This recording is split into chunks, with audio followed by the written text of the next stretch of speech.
I post a lot of deck techs on this channel. It's quite obvious that I don't actually own them all or play them all. That would be kind of impossible, but that'd be quite fun. So you're probably wondering what commander decks I actually play with and I actually buy things for. So in this video, we'll kind of talk a little bit about that. I already have a deck tech on this Rakdos build and this dinosaur build. However, I have another deck that I've been working on. My friend actually built me this, so I'll give him all the credit. But most of my time is spent with this deck that we'll get into in a little bit. We'll start with the dino deck though. I do love dinosaurs, and making it a big tribal kind of theme deck is super fun. This is still in a budget option. I think it was like under $100, maybe a little more, but when I did build it, it was under $100. I do have cards that I want to put in the deck to upgrade it. That's one of the topics I want to talk about in this video too. It's like, when do you upgrade a budget deck? I think starting a deck under $100 is a great idea, but obviously if you like the deck enough over time, you want to, obviously buy things for it to make it a little bit better. And deciding when to do that might be a little tricky, but I'll kind of speak from personal experience here when I've decided to upgrade decks and actually buy cards for them. But yeah, this dino deck, I haven't actually been able to spend enough time with it as I would like.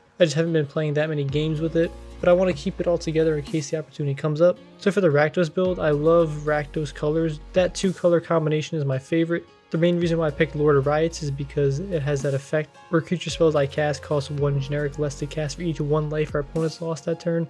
It's going to help me get Wurmcoil Engine out and obviously other big, large creatures, but one of the main reasons is I really want to play Wurmcoil Engine. That leads me to the newest deck that my friend built. This deck is specifically designed to exploit Wurmcoil Engine and other artifacts as much as possible. This deck has an infinite combo in it where I could essentially play 1,000 Wurmcoil Engines, give it haste, and end that turn. There's obviously other things in that deck, but he designed the deck specifically to my instructions that I really wanted a deck in the Dimir colors that can exploit Wurmcoil Engine.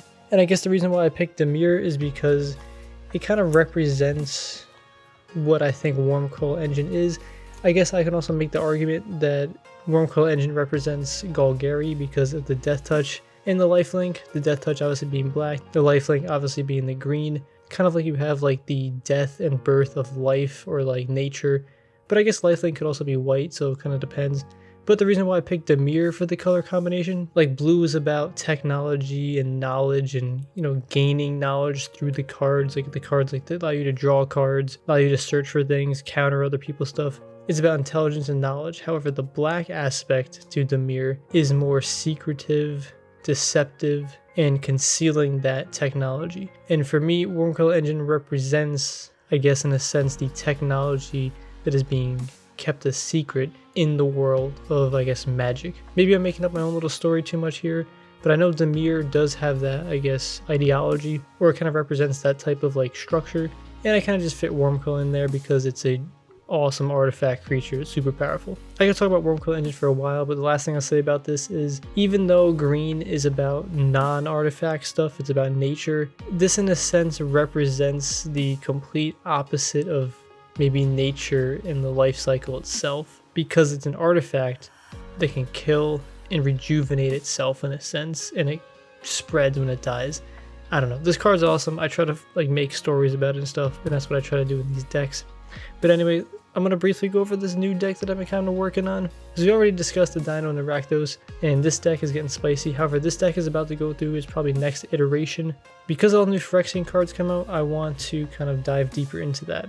So this deck, we run 2 commanders. We run the Silas Wren or Silas Wren and the Flesh Sculptor. Whenever this card deals combat damage to a player, we're going to choose an artifact card in our graveyard, and we can cast it that turn.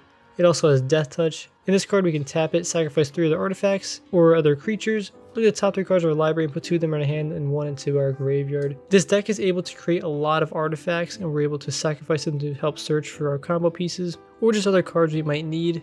Again, this deck was made to summon my favorite creatures, Wurmcoil Engine, and even the new Phyrexian Flesh Gorger.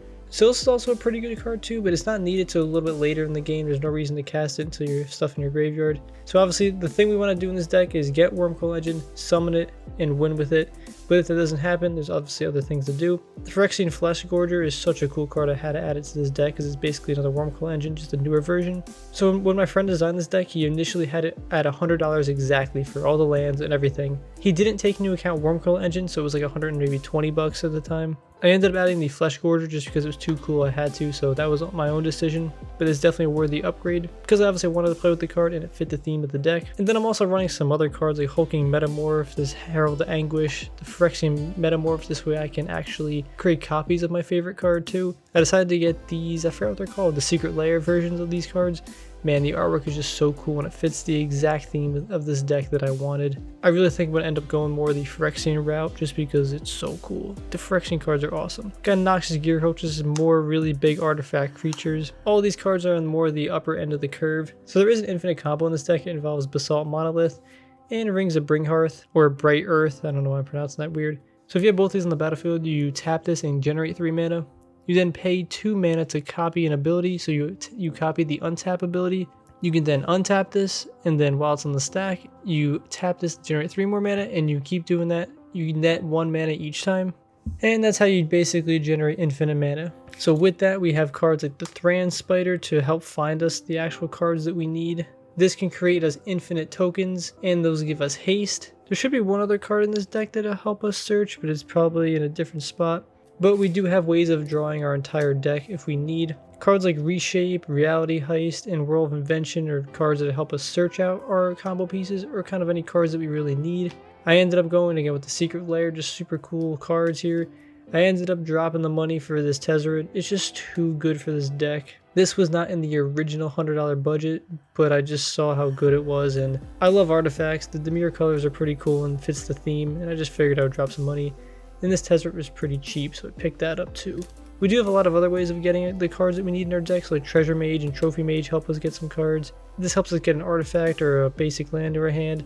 Same thing with this, we can search for an artifact. Just some other ways, you thirst for knowledge. This creates some treasure tokens. This helps us draw some cards. We get draw. Skull Clamp also helps us draw some cards, and this. What's cool about this, again, we do have ways of sacrificing artifacts with our commander and some other cards too. But the main way is with our commander. When we sacrifice those artifacts, we can search the top of our deck. We're basically drawing 2 more cards. All these cards do some things when they're in the graveyard or sent to the graveyard. So if we do sacrifice them off of Tezzeret, we're getting additional benefit. Like this card, when it dies, we get to return another target artifact for a graveyard to our hand. Just some ways that we're getting more and more value. Running cards like Mirrodin Besiege just to get some more tokens out. Yeah, Thopter Spy Network. All these cards are going to help us get nice cheap 1/1 tokens, or really any tokens. All these tokens that are generated will also be artifacts, which can be sacrificed off of Kesket. The times that I did play with this deck, once it started popping off, it's very hard for the opponent to come back because there's just so much value creation. This deck doesn't have a lot of removal, but it has things like this, Metallic Rebuke, where it can counter a spell. Got O-Stone. This card kind of board wipes and gives us Power Stone tokens. You got Spell Bomb. What's cool though is, again, we can search out things like O-Stone. It gets put in our graveyard, then we can recur it back. And there's a lot of ways of doing that. For some mana ramp, we gotta run the Talisman. Really, all these cards here actually give us some additional mana ramp. We might be able to cut like 1 or 2 cards here, but definitely not a lot of them.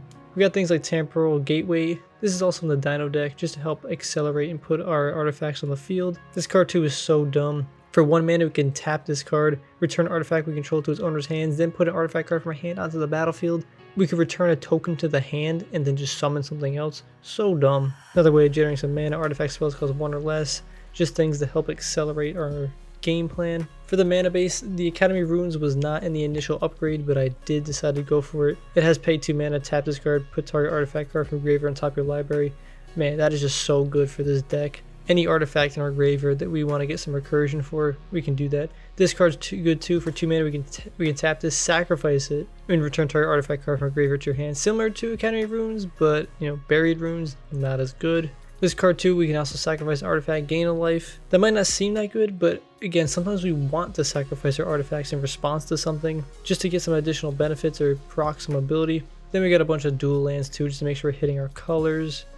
And then just some islands and swamps. I forgot how many lands we're running. I think it's like 36, 35. There are some cards I am going to probably add. Brainstorm, Ponder, maybe a counter spell. Just some of these things. I think the deck might need it. When my friend did originally build this deck, every card in this deck has artifact on the card somewhere. So that's why he didn't include some other cards, which I think is quite respectful. I forgot what that term is called, but it's something in Commander EDH where you like have the name of something on every single card. Anyway. Also, Force and Negation, I ended up pulling this card in Modern Horizons a couple years ago, so I probably should add it to this deck. Spreading Seas, I really want to add this card, but I don't know if it fits the theme of the deck. Cryptic Command, I think I need to find a home for, and definitely I'm adding Serum Visions because it fits the Phyrexian theme. The games that I did play with this were a lot of fun. The deck definitely performed better than I expected, just the only thing was setting up for it was a little hard. At least the times that I did play, I felt like I had trouble getting the ball going, but once it got going, it did awesome. I have a list of cards that I want to slowly add to this deck to upgrade it. However, I think before I do any of that buying, we are going to go revamp this deck and see what Phyrexian cards we can potentially add to this deck to, I guess, give it more of that theme, but put a more of a Phyrexian twist on it. Because again, Wormcoil Engine, the Flesh Gorger, and yeah, I guess even the Phyrexian Metamorph, just this whole artwork and vibe, super cool. Some of my favorite parts about Magic is building a deck kind of like theme focused and kind of like inside of a world or like a story, but also, you know, keep it on a budget. Like, you don't need to spend a lot of money on a deck to have some fun and enjoy the game. But yeah, this is definitely going to be the deck that I'm going to be upgrading in the near future. For those of you still watching, if you are interested in playing Commander, maybe let me know down below. I do have a Discord server where I am starting to add some people and we're getting some games in. We're using Spell Table. We're not super active yet, but also there's not a lot of people. But yeah, let me know down below. Thanks for watching, everybody. Hope you enjoyed the video. Stay tuned for some more Magic content. Take care.